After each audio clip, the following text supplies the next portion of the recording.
మీకు ఈ వీడియో నచ్చితే వీడియో క్లిక్ చేసి ఛానల్ని సబ్స్క్రైబ్ చేసుకోండి. పార్వతి ఆద్య ఇద్దరు వెళ్తూ ఉంటారు.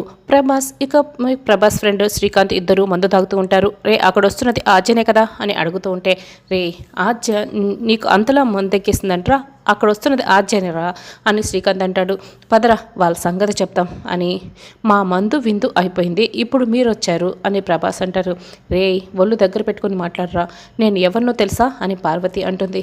నువ్వెవరో మాకెందుకు తెలీదు, శివరాం పెళ్ళానివి కదా, నేను నీ జోలికి రావడం లేదు, నువ్వు మర్యాదగా వెళ్ళిపో అని ప్రభాస్ అంటంతో, ఆద్య నేను వస్తాను, నువ్వు కూడా వెళ్ళిపో అని పార్వతి అక్కడి నుంచి పారిపోతుంది. ఏంటి ఈ చెట్లంబడి పుట్లంబడి ఆ శివరాం పెళ్ళాన్ని వేసుకొని ఇలా తిరుగుతున్నావు చెరువు గట్ల వెంబడి అని ప్రభాస్ అడుగుతూ ఉంటే, అంటే ఆ శివరాం పెళ్ళాన్ని మనం పెట్టి నదిలో వేసేసాం కదరా అని శ్రీకాంత్ అంటాడు. రే నోరు మూసుకోరా అని ప్రభాస్ ఇక అడ్డుకుంటాడు.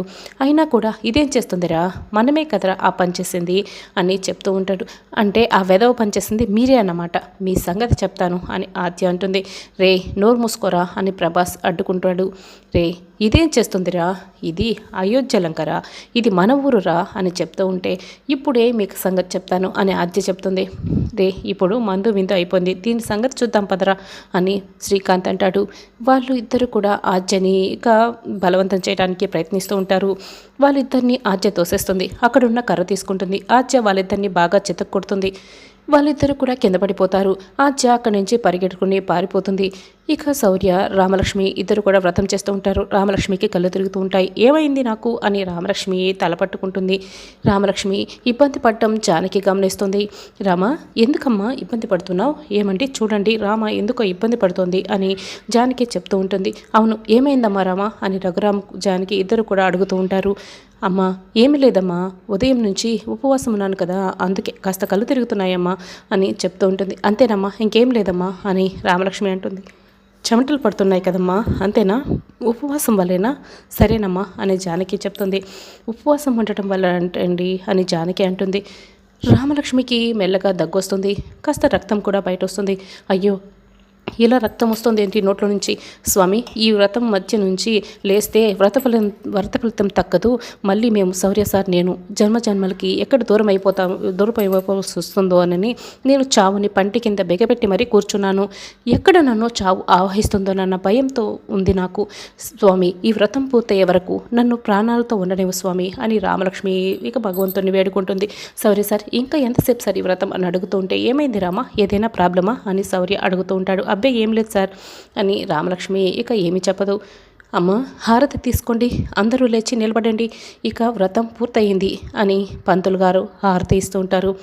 రామలక్ష్మి హారతి తీసుకొని అట్టే కిందకు పడిపోతుంది. రామ పడిపోవడంతో అయ్యో ఏమైంది రామ అని అందరూ కూడా చుట్టుకుంటారు. రామ నోట్లో నుంచి రక్తం వస్తూ ఉంటుంది. ఏమండి రామ నోట్లో నుంచి రక్తం వస్తుందండి, హాస్పిటల్కి తీసుకువెళ్దాం అని రామలక్ష్మిని హాస్పిటల్కి తీసుకువెళ్తారు. ఇంకా అందరూ కూడా అక్కడి నుంచి వెళ్ళిన తర్వాత వ్రతం పూర్తయింది. రామ పైకి వెళ్ళిపోయింది. ఇక శౌర్య సార్ ప్లేస్ ఖాళీ అయిపోయింది. పక్కన ఎప్పటికి కూడా నేనే ఉంటాను, ఇదిగో ఈ వ్రతంలో ఇక్కడ రామ కూర్చొని చేసింది కదా, ఇంక మీదట ఈ ప్లేస్ నాది అని పువ్వుల్ని స్వామివారి మీద అస్మిత ఇక వేస్తూ అనుకుంటుంది. ఆద్య పరిగెడుతూ ఉంటుంది. ప్రభాస్ శ్రీకాంత్ ఇద్దరు కూడా వెంటపడుతూ ఉంటారు. ఆద్య పరిగెత్తుకొని మెయిన్ రోడ్ మీదకి వచ్చేస్తుంది. అప్పుడే ప్రవళిక కారు వస్తూ ఉంటుంది. లిఫ్ట్ అని అడిగేసి నన్ను ఊర్లో దిగబెడతారా అని కారు ఎక్కుతుంది. ఏమైంది ఈ ఆద్యకి, ఎందుకు ఇలా వస్తుంది అని ప్రవళిక మనసులో అనుకుంటుంది. ఏమైంది ఆద్య అని అడుగుతూ ఉంటుంది. ఒక్క నిమిషం నేను ఒక ఫోన్ కాల్ చేసుకోవాలి అని ఆద్య వెంటనే సీనుకి ఫోన్ చేస్తుంది. ఆద్య ఏమైపోయావు, ఎక్కడున్నావు అని సీను అడుగుతూ ఉంటాడు. సీను పార్వతి పిన్నెని ఎవరు నదిలో పడేశారో నిజం తెలిసిపోయింది అని ఆద్య అంటుంది. ప్రవళిక అయితే అది విని షాక్ అయ్యి సడన్ బ్రేక్ వేస్తుంది. దాంతో ఆద్య ప్రవళిక వైపు షాకింగ్గా చూస్తూ ఉంటుంది. అంటే స్పీడ్ బ్రేకర్ వచ్చింది చూసుకోలేదు, అందుకే బ్రేక్ వేశాను అని ప్రవళిక కవర్ చేస్తుంది. ఏంటి ఆద్య ఆ ప్రభాస్ శ్రీకాంత్ ఇంతకు దిగించారా అని సీను అడుగుతూ ఉంటాడు. వాళ్ళ వెనక ఎవరో ఒక ఆడ మనిషి ఉండి ఇదంతా చేయించింది అని ఆద్య అంటుంది. మళ్ళీక ప్రవళిక బ్రేక్ వేస్తుంది. ఆద్య చూస్తూ ఉంటుంది. అంటే గుంటు వచ్చింది అని ఈసారి ప్రవళిక మళ్ళీ కవర్ చేసుకుంటూ ఉంటుంది. అంటే ఈ అమెరికా ఆద్య నాకు మేక్ అయ్యేలా ఉంది అని ముందు దీని సంగతి చూడాలి అని ప్రవళిక అనుకుంటుంది. ఏంటి ఆడ మనిషి ఇదంతా చేయించిందా అని సీను అడుగుతూ ఉంటాడు. ఆడ మనిషి ఎవరన్నది మనం వెంటనే కనిపెట్టాలి. అప్పుడు పెదనాన్నకి నిజం చెప్పాలి. పెద్దమ్మ పెదనాన్న మధ్యలో ఉన్న మనస్పర్ధలు తొలగిపోతాయి. నేను పెదనాన్న దగ్గరికే బయలుదేరి వెళ్తున్నాను, నువ్వు కూడా వచ్చేసేసేను అని ఆద్య ఫోన్ కట్ చేస్తుంది. సరే వస్తున్నాను అని సీను కూడా ఇక ఫోన్ పెట్టేస్తాడు. కారు ఇక్కడ ఆపేయండి, నేను వెళ్ళిపోతాను అని ఆద్య అంటుంది. చూడమ్మా, మీ పెద్దమ్మ పెదనాన్ని కలపటమే కదా అని ఆశయం. రఘు నా చిన్ననాటి స్నేహితుడు, వాళ్ళిద్దరూ కలిస్తే నాకు కూడా సంతోషమే. నేను నిన్ను రఘు ఇంటి దగ్గర దిగబెడతాను అని ప్రవళిక అంటుంది. అలాగేనని ఆద్య చెప్తుంది. వీళ్ళిద్దరూ కలిసిపోతే ఇంకేమైనా ఉందా, ఏదో విధంగా అడ్డుకోవాలి అని ప్రవళిక అనుకుంటుంది. ఇక రామలక్ష్మిని హాస్పిటల్కి తీసుకువెళ్తారు. రామలక్ష్మికి బాగా వామిటింగ్ చేసిస్తారు. ఇక ట్రీట్మెంట్ మొదలు పెడతారు. డాక్టర్ బయటికి వస్తాడు. ఎలా ఉంది డాక్టర్ మా అమ్మాయికి అని జానకి అడుగుతూ ఉంటుంది.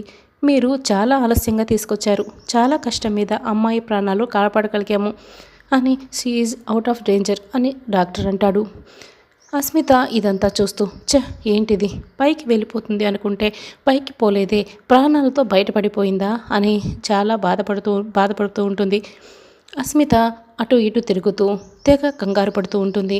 ఫ్యాన్ గాలికి విగ్గు కాస్త ఊడిపోతుంది, ఎగిరి పక్కన పడుతుంది. అప్పుడే ఆ విగ్గుని వెతుక్కుంటూ పెట్టుకుంటూ ఉంటుంది. సరిగ్గా అప్పుడే శౌర్య అక్కడికి వస్తాడు. అయితే అస్మితని గమనించడు. అమ్మయ్య, బతికిపోయాను, లేకపోతే కాస్త ఉండుంటే నేను శౌర్యకి దొరికిపోయి ఉండేదాన్ని అని అస్మిత అనుకుంటుంది. ఇక ఆద్య అయితే నేరుగా రఘురామ్ ఇంటికి వస్తుంది. ఏంటే ఇలా వచ్చావు అని బామ్మ పద్మ తిడుతూ ఉంటారు. పార్వతి పిన్నని ఎవరు నదిలో వేశారో తెలిసింది. ఒక లేడీనే ఇదంతా వెనకుండి చేపించింది. ప్రభాస్ శ్రీకాంత్ గాడే నదిలో పడేశారు, మేము కాదు, మీరు మమ్మల్ని అపార్థం చేసుకున్నారు కదా అని చెప్తూ ఉంటే, ఏంటే కథలు చెప్తున్నావా అని బామ్మ పద్మ ఇద్దరు కూడా తిడుతూ ఉంటారు. అప్పుడే సీను అక్కడికి వస్తాడు. అవును, ఆద్య చెప్తున్నది నిజమే అని చెప్తూ ఉంటాడు. బాబాయ్, మీరైనా నా మాట వినండి, ఆ ప్రభాస్ శ్రీకాంత్ గాడే ఇదంతా చేశారు అని ఆద్య అంటుంది. నేను నమ్ముతానమ్మా, ఇప్పుడే వాళ్ళ పని చెప్తాను అని శివరాం వాళ్ళ దగ్గరికి వెళ్తాడు. వాళ్ళని బాగా కుమ్మేస్తాడు. ఇక లాక్కు వేస్తూ ఉంటాడు. పెదనాన్నతో నీ విషయం చెప్పాలి, పెద్దమ్మని పెదనాన్ని కలపాలి అని ఆద్య అంటూ ఉంటుంది. రఘు ఇంట్లో లేడు అని బామ్మ అంటుంది. ఇక రామలక్ష్మి ఏమో డిశ్చార్జ్ చేసేస్తున్నారు, ఇంటికి తీసుకువెళ్ళొచ్చు అని చెప్తూ ఉంటే రామలక్ష్మిని కారులో తీసుకొస్తూ ఉంటారు. అయితే రామ పక్కన శౌర్య కూర్చుందాం అనుకుంటాడు. మధ్యలో అస్మిత వచ్చి కూర్చుంటుంది. చూడు, నేను ఇక్కడ కూర్చుంటాను, నువ్వు నా పక్కన కూర్చో బాబు అని చెప్తూ ఉంటే, ఏంటి చిన్ని ఆంటీ మా ఇద్దరి మధ్యలో ఇలా వచ్చి కూర్చుంది అని శౌర్య బాధపడతాడు. ఇక శౌర్య అయితే రామాని గిల్లుదామని అస్మిత భుజంపై చేయి పెట్టి గిల్లబోతూ ఉంటాడు. అస్మిత హెయిర్ పిన్తో గుచ్చేస్తుంది. రామానే గుచ్చేసిందని శౌర్య అయితే అబ్బా అనుకుంటాడు. రామ వైపు కోపంగా బాధగా చూస్తూ ఉంటాడు. రామ నవ్వుకుంటూ ఉంటుంది. అయ్యో, ఏంటి నేను రామాతో మాట్లాడలేకపోతున్నాను అని శౌర్య అనుకుంటాడు. కొబ్బరి బండంలో షాపు కనపడటంతో కారాపండి అని చెప్తూ, మామయ్య అత్తయ్య కొబ్బరి బండం తాగుతారా అని అడుగుతూ ఉంటే, మాకొద్దు బాబు అని ఇద్దరు అంటారు. అయితే రామ నువ్వు తాగు, కారు దిగు అని శౌర్య అంటాడు. ఇద్దరు కూడా ఇక కార్ తెంచేసి, ఏంటి రామా నువ్వు ఏంటి ఇలా చేస్తున్నావు అని శౌర్య అడుగుతూ ఉంటాడు. నేనేం చేశాను సార్ అని రామలక్ష్మి అంటుంది.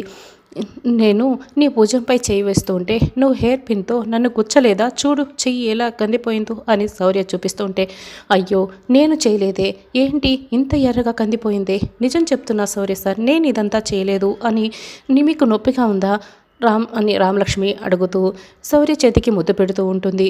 ఇది శౌర్య ఇక చాలా సంతోషపడుతూ ఉంటాడు. అస్మిత ఇదంతా చూస్తూ ఇంకా కుళ్ళుతో రగిలిపోతూ ఉంటుంది.